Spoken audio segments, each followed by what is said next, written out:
Bom dia. Como você está? Dia 24, Provérbios 24. Um cafezinho pra gente entrar nesse momento de mesa da gente todos os dias. Ô Senhor, muito obrigada por esse dia. Espírito Santo, nos ajude a pegar o sumo da palavra que precisamos para hoje, Senhor, que precisamos colocar em prática. Nos mostre os mistérios da palavra de Deus, que não seja apenas uma leitura, mas que seja tudo aquilo que a gente precisa de nos alimentarmos, Senhor, com o sangue e com o pão da vida. Amém. Bom dia.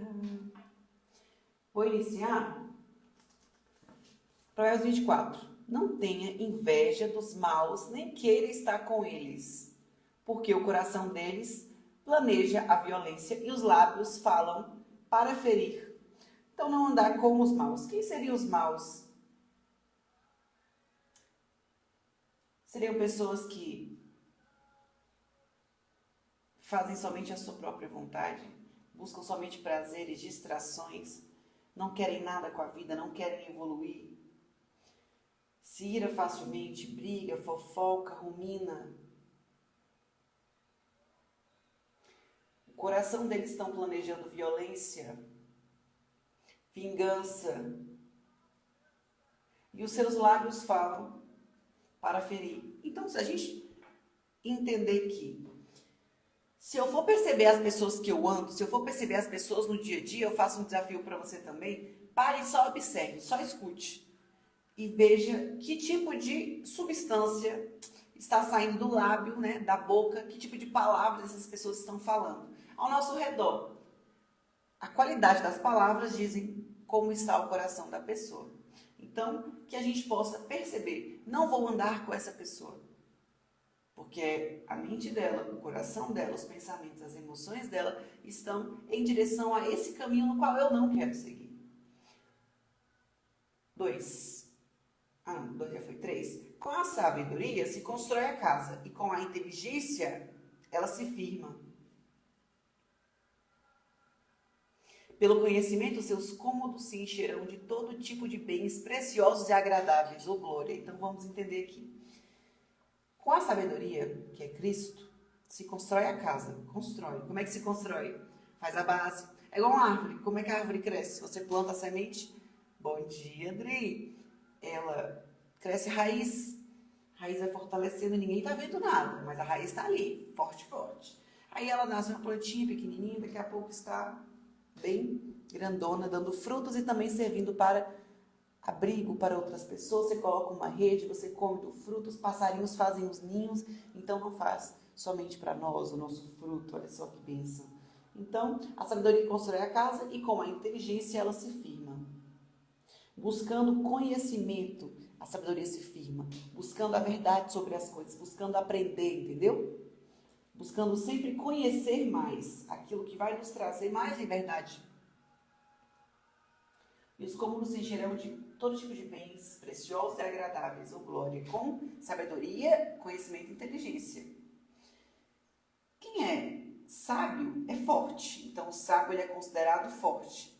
E aquele que tem conhecimento consolida a sua força. Então, todas as vezes que ele está falando em consolidar, em dar aquele selo, ele vai trazer o conhecimento. Então, não tem como uma pessoa ser sábia que não quer aprender. Não tem como uma pessoa ser sábia que não busca conhecer mais, busca estar em ambientes, andar com pessoas, se desafiar para romper os seus próprios limites da zona de conforto, ler mais, estudar, conversar padrões de conversas boas, perceber as coisas pelas quais acontecem na nossa vida e tirar lições com a nossa própria vida, com a vida do outro, que também ensinamos, e também aprendemos. A gente vê que a Bíblia diz tudo. A gente parando para observar, por exemplo, a vida do outro, quem é ingênuo e vê o outro se dando mal, pensa, opa, não vou por esse caminho. Então ele aprende a ser sábio.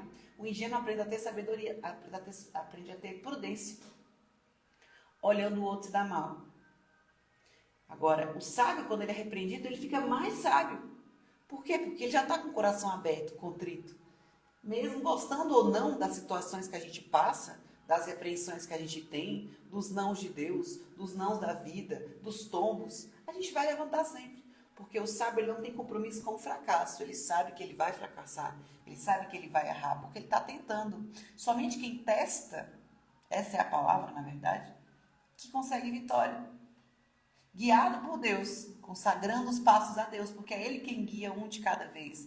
Não quer dizer que a gente não vai passar os momentos que nos pressionam, porque é com a pressão que o ouro fica bonito, que a prata fica limpa.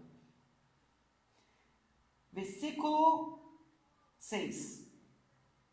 Vou voltar para o 5. Quem é sábio é forte. Aquele que tem conhecimento consolida a sua força. Porque com prudência você deve fazer a guerra. Na multidão de conselheiros está a vitória. Porque com a prudência, o preparo, a antevisão, o parar para pensar antes de agir, você faz a guerra, você ganha. Porque na multidão de conselheiros está a vitória. Nós temos que ter mentores, nós temos que ter conselheiros, temos que ter pessoas que nos fazem pensar de uma ótica diferente. Pessoas que têm repertório melhor do que o nosso naquela área. Eu tenho mentores em várias áreas da minha vida, eu acho muito importante. Nós podemos ter mentores nas redes sociais, nós podemos ter mentores presencialmente, nós podemos ter mentores de várias formas, pagando ou gratuitamente. O importante é falar, eu vou aprender, eu vou buscar aprender, porque essa área eu não sou boa. Porque mesmo se eu me achar boa, eu sempre tenho que ajustar, sempre tem uma ótica que eu ainda não consegui ver, até porque todo mundo tem uma vivência diferente. Se eu parar para conversar com você, sei lá, 10 minutinhos, a gente vai aprender um com o outro, uma com a outra. Por quê? Porque nós vemos a vida de uma percepção totalmente diferente. Por mais que a gente nasceu, somos humanos, a percepção, a forma que a gente interpreta o mundo e se expõe ao mundo é totalmente diferente. E é tão bom conhecer pessoas, aprender, fazer essa troca. Só que tipo de troca nós estamos fazendo? Como o versículo 1 do 24 diz. Será que é uma troca em que só a gente está doando, a gente não está recebendo nada? Será que é uma troca em que as pessoas estão ali te sugando e você não tem pessoas como bons conselheiros na sua vida? Né? É importante a gente pensar nas nossas companhias, porque faz muita diferença na nossa mentalidade. 7. A sabedoria é elevada demais para o insensato. No tribunal, ele não abre a boca. Então, o que é o insensato? Primeiro, o que é sensatez? Vamos entender. A sensatez é saber o que fazer. Você foi uma pessoa muito sensata, transparente. Você foi honesta, sincera. Você falou a verdade. Você sabia exatamente o que falar. Você sabe exatamente o que fazer. Isso foi muito sensato da sua parte. Quer dizer que a pessoa parou, ela foi ali honesta. Quando nós somos honestos com a gente observa e pensa, eu preciso fazer isso aqui. Eu ando caindo nesse mesmo buraco. Eu ando tomando essas velhas decisões. Eu preciso mudar a minha rota. Eu preciso entender que mensagens, minhas emoções, os meus pensamentos estão me trazendo. E aí você começa a ser honesto consigo. Então, a insensatez, que é saber o que fazer e não fazer, se expressar da maneira errada, não pensar antes de agir, ela é elevada demais. A sabedoria é elevada demais para o insensato. Porque o insensato ele não quer pagar o preço. Pela verdade, ele não quer pagar o preço para crescer. Ele não quer pagar o preço para entender sobre as coisas. Para fazer o que tem que ser feito. Não. Ele quer fazer somente a própria vontade. Então, a sabedoria é tão alta para ele que ele não consegue chegar no nível de tirar o sumo, sabe? Então, eu começo uma coisa hoje. E aí, amanhã eu faço, daqui uns 3 dias eu não quero mais fazer. Ah, não, se dá trabalho. Insensatez. Se eu sei que precisa ser feito e não faço, estou sendo insensato. Agora eu vou fazer. Eu vou pagar o preço. Eu vou fazer, ó. Terminou, você fala, caramba, eu fiz tudo. Qual é a sabedoria que te traz? Qual é o entendimento que te trouxe depois de você terminar? Ou depois de você incluir aquele hábito na sua vida? A sabedoria é aquele sumo. É aquela prática com comprometimento. 8.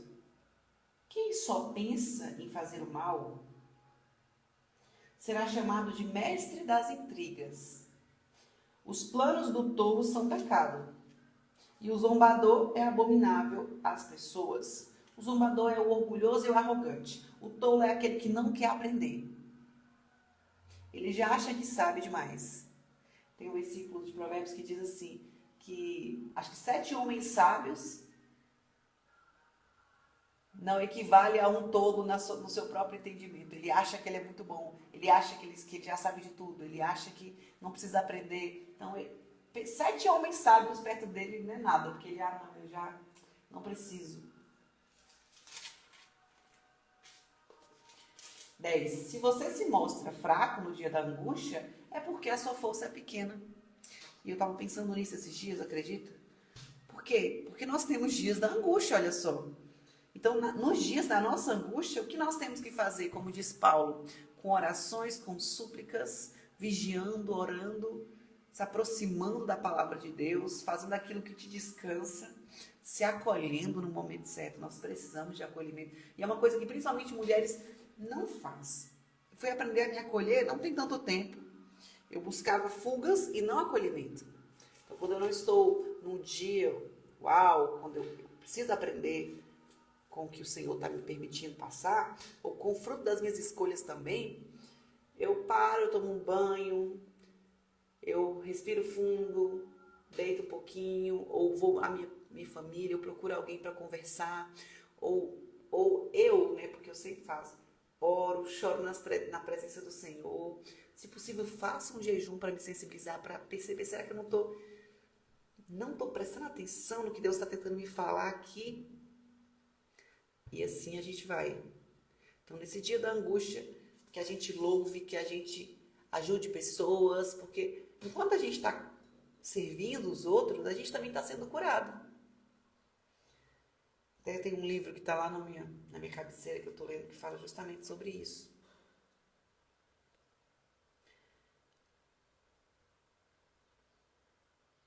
Olha que interessante. No versículo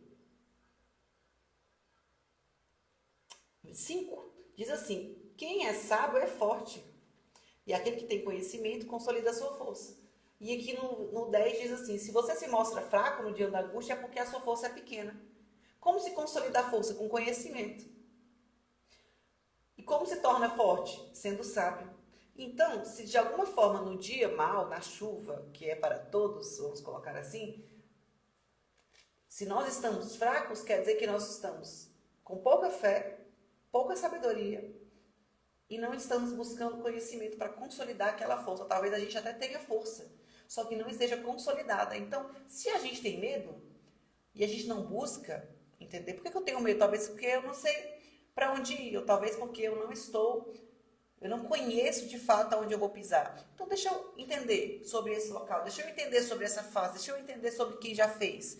Se a gente começar a buscar esse conhecimento, entender, tudo bem, é um sentimento humano, todos nós vamos ter esses momentos, mas se eu parar para conversar sobre isso, se eu parar para buscar conhecimento sobre isso, eu começarei a ter bem-estar, porque o conhecimento traz bem-estar. O medo, ele traz dúvidas e preocupações, consequentemente ansiedade, depressão e consequentemente problemas no corpo.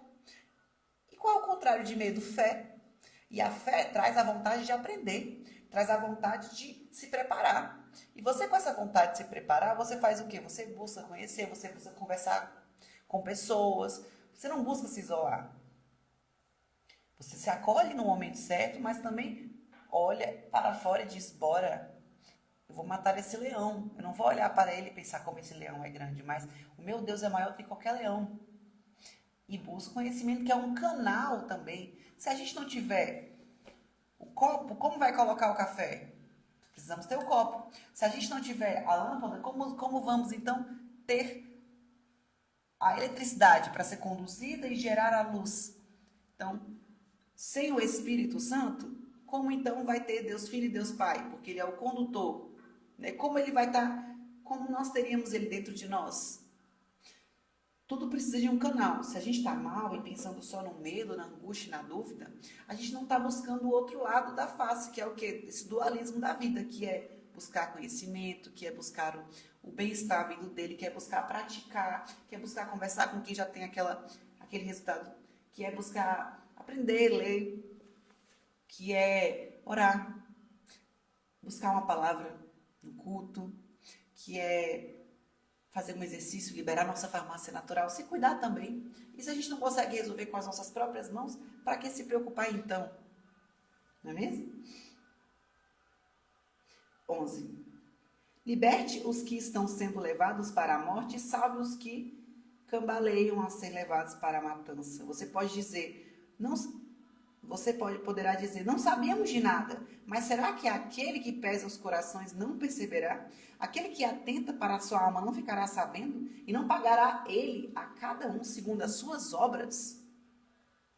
Vamos ver o que Deus está mandando a gente fazer no versículo 11. Libertar. Como nós libertamos alguém? Cortando as amarras que prendem. O que prende um ser humano hoje? O pecado, os vícios, não saber quem se é, o vitimismo, os traumas, falta de perdão. Então, libertar os que estão sendo levados para a morte. Não morte física somente, mas morte espiritual, morte emocional. E salvar os que estão cambaleando para ser levados para a matança. Opa, peraí. Mas como eu vou salvar essas pessoas?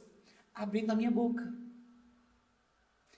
Não precisa ser necessariamente só na rede social. Você pode falar com pessoas. Você pode estar em locais que essas pessoas estão. Você pode aconselhar, abraçar. E o Senhor manda pessoas para a nossa vida de acordo com o nosso ministério. Você pode perceber, por exemplo, no dia de hoje, mesmo que você conheça alguém, vamos supor que você interaja com alguém hoje, diferente do seu ciclo, que você interage todos os dias. Aquela pessoa tem de alguma forma, algum elo com você.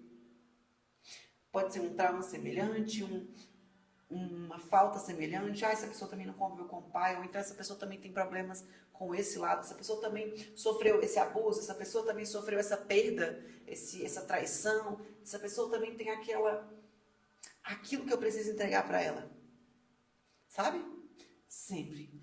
Todas as vezes. Todo mundo que eu atraio tem alguma coisa que eu preciso entregar para essa pessoa como uma semente. Ela passou por alguma coisa que eu passei, ou ela precisa ser usada na minha vida de alguma forma. Então, ambos vão fazer trocas.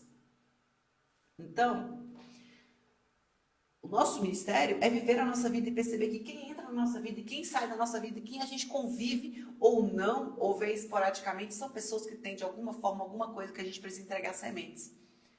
Então, aquele que presta atenção nisso e de alguma forma deixa o Senhor guiar, vai estar fazendo a vontade de Deus. Se não, a gente vai olhar e vai falar assim, não, Deus, eu não sabia que essa pessoa precisava de uma palavra. Não, eu não sabia. Essa pessoa passou pela minha vida. Eu não sabia. Tá, mas o Senhor pesa os corações. O Senhor sabe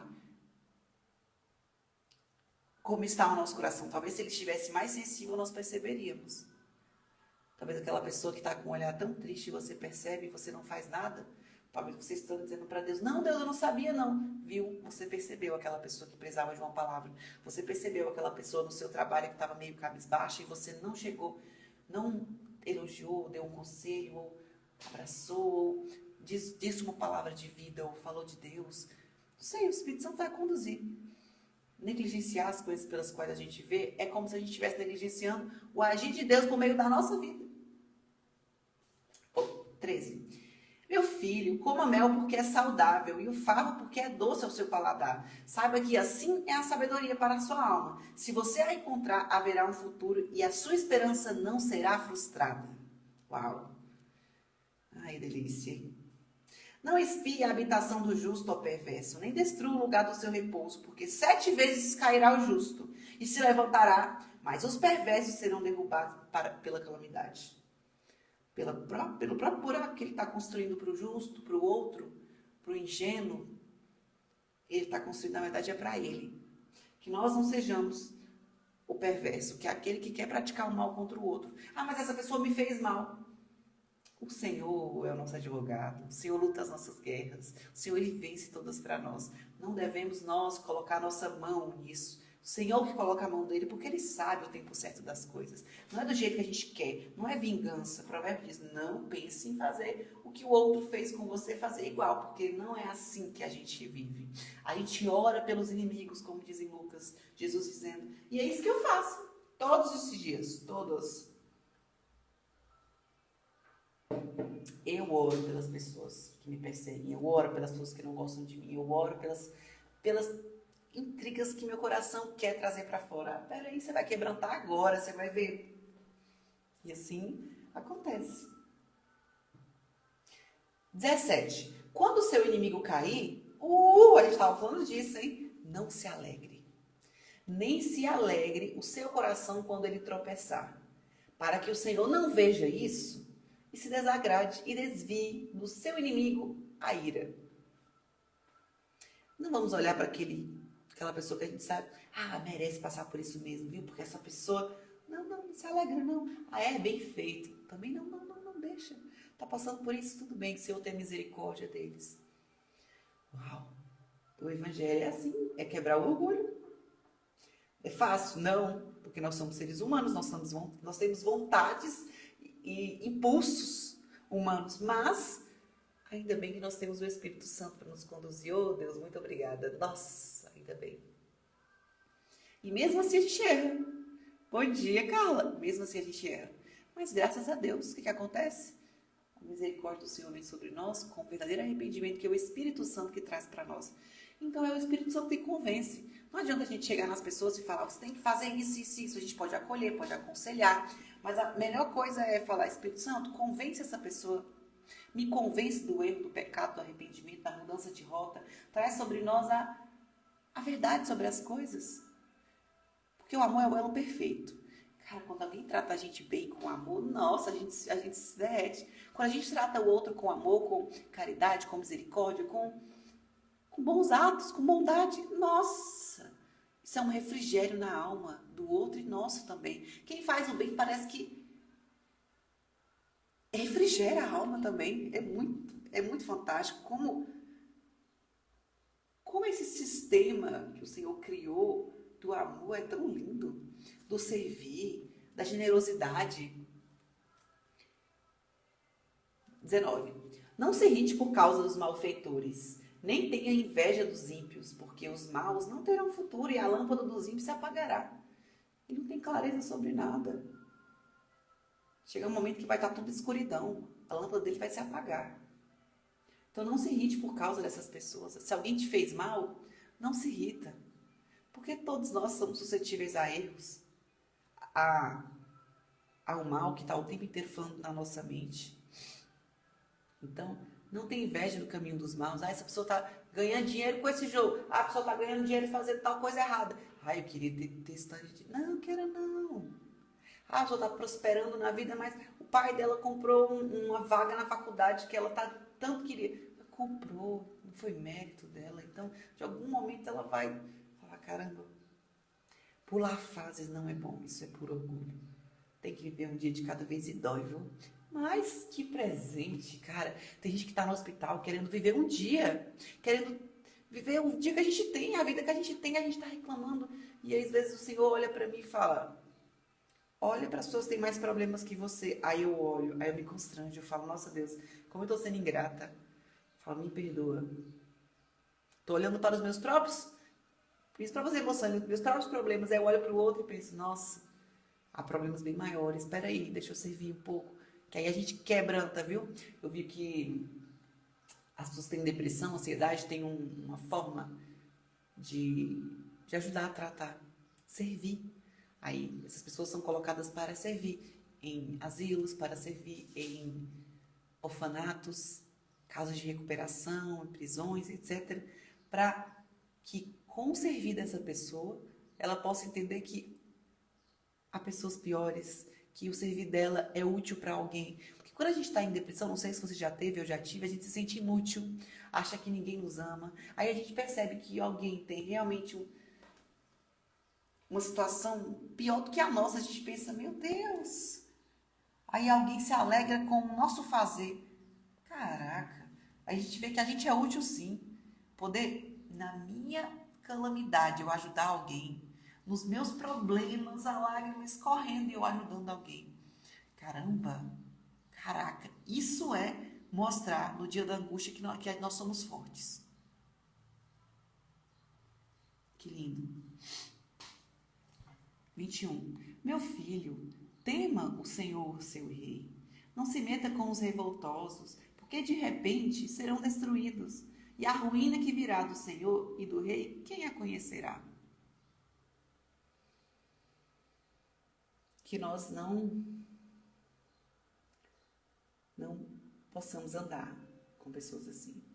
Não se meta com os revoltosos, com quem se ira, com quem fala mal, com quem não quer nada com a vida, com quem só quer buscar fugas. Se a gente sabe, nosso coração já diz para nós o que a gente deve fazer, a gente não aceita. O Espírito Santo fala por meio do nosso coração. Não é a nossa vontade, é o Espírito. Porque também temos a nossa vontade. Mas alguns provérbios dos sábios, vamos lá, 23. Estes também são provérbios dos sábios. Parcialidade no julgamento não é bom. É bom ser justo, não imparcial ou aceitar de alguma forma manipular a decisão ou porque alguém te subornou. Quem disser ao ímpio, você é justo. Quem disser ao que errou, não, você é santo, você é certo. Será amaldiçoado pelos povos e detestado pelas nações. Mas haverá bem-estar para os que repreendem o erro do outro, os ímpios, e sobre eles virão grandes bênçãos. Do que aquele que vê o mal acontecendo, sendo que nós podemos fazer algo, não a justiça com as próprias mãos, mas você vê alguém próximo que você pode dizer, e você vai, esse caminho aqui não é bom, hein? É melhor para essa pessoa que está ali puxando a orelha, não é obrigando o outro a fazer o que a gente quer, não é obrigando o outro a entender que o nosso caminho é o melhor, ou que o caminho de Deus é o melhor, a gente já sabe, mas é com amor, com cuidado no falar. Chegar ao outro e dar uma puxadinha de orelha. Como beijo nos lábios, assim a resposta com palavras sinceras. Tá vendo? Escolher bem a resposta que fala, a clareza, o jeito, a ênfase que é falado. Cuide dos seus negócios lá fora. Apronte a lavoura no campo e depois edifique a sua casa.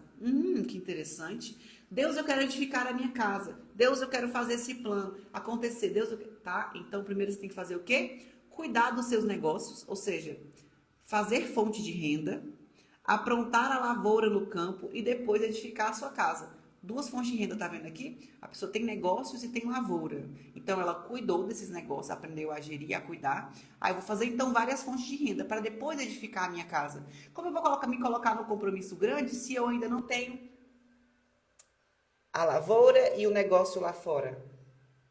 Então, 27 cuide dos seus recursos. E se você for pensar, mas eu não tenho tanto dinheiro, mas você tem tempo. O que você vai dedicar o seu tempo? Vai aprender o quê? Uma habilidade nova? O que você é bom? Você tem a sua atenção. O que você anda colocando a sua atenção? Porque isso está crescendo aqui dentro do seu coração. Está reafirmando crença. Você acredita mais em você ou deixa de acreditar em você pelo que você assiste, pelo que você ouve, pelas pessoas que você anda, pelos ambientes que você vai? Sabia disso? Então, saúde é um grande recurso. Está cuidando da sua saúde? O que mais é um grande recurso? Nosso lar é um grande recurso. Aqui, influencia na nossa mente. Tá desorganizado? Tá sujo? Tem coisa fora do lugar? Tem alguma coisa quebrada?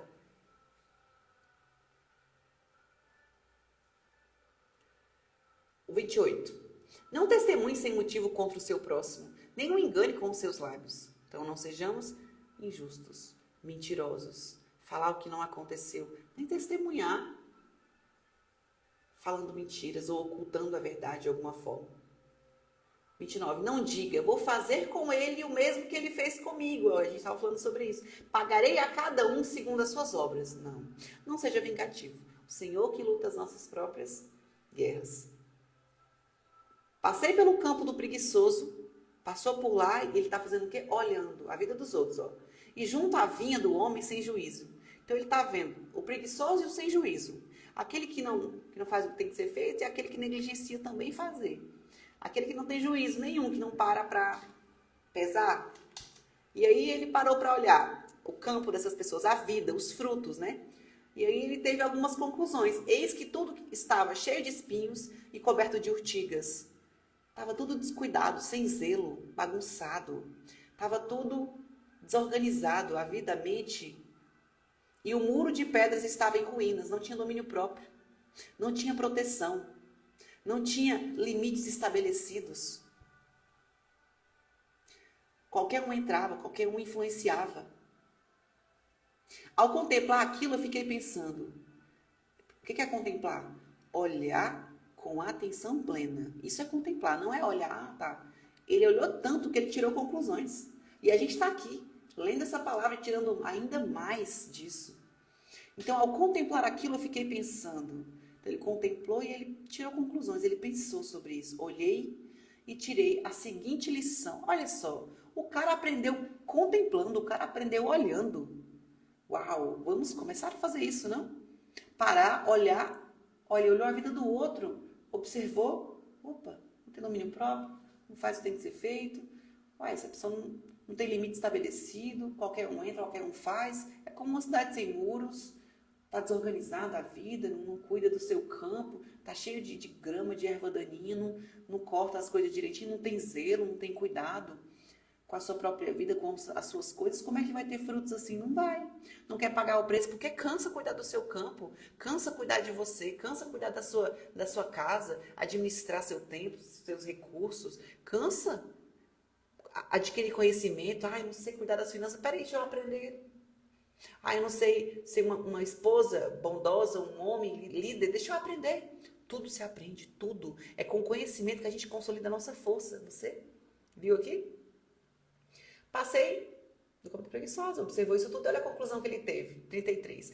Um pouco de sono, um breve cochilo, buscando o quê? Prazeres. Então ele tem sono, que é o quê?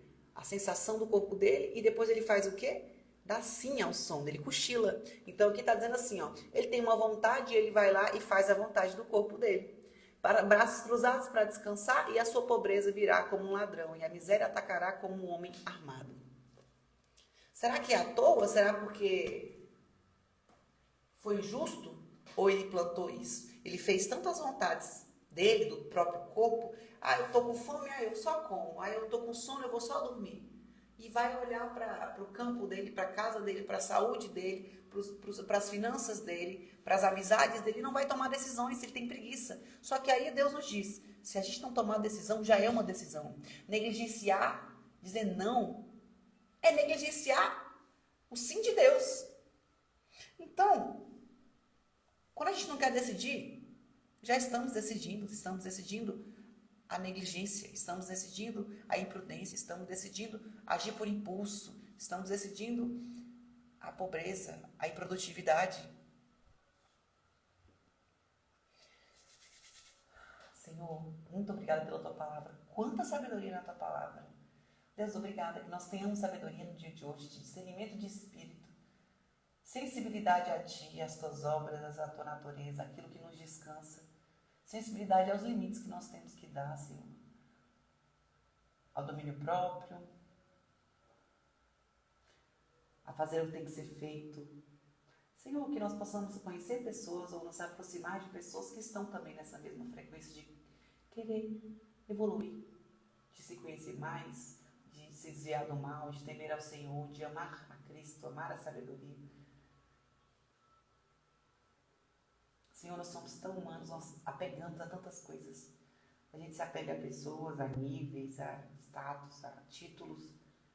Que nós tenhamos essa mesma vontade de se apegar a tanto de coisas superficiais, apegar a Ti.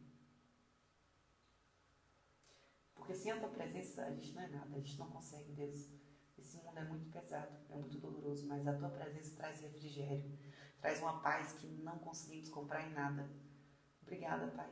Nós renovamos nossa identidade, nós acessamos a Tua sabedoria, a Tua misericórdia, assim como as pessoas também acessam a nossa misericórdia. Abrimos o nosso coração para o Senhor morar. Que essa casa se limpe para o Senhor morar, para ser uma morada maravilhosa para o Senhor. Senhor, nos constrange com o Teu amor, nos mostre esse Teu amor e que a gente perceba, por favor, Deus, é tão bom Te perceber em tudo e chorar com a Tua presença e sentir gratidão e Te reconhecer nos nossos passos. Isso é maravilhoso. Nos faz nos olhar como o Senhor nos vê, porque muitas vezes a gente nem acredita em nós. Muitas vezes nós temos até dificuldade disso. Mas a tua presença é tão maravilhosa que a gente começa a ter coragem, a gente começa a ver os recursos que o Senhor colocou e a gente começa a desenterrar esses tesouros. Que assim seja, Deus. Nós consagramos nosso dia a Ti, nossa família, nossos recursos, nossos negócios, nosso trabalho, nossas palavras, nosso ouvido, nosso servir, nossos olhos, que tudo possa Te glorificar. Em nome do Senhor Jesus. Amém. E um beijo no seu coração. Um ótimo dia.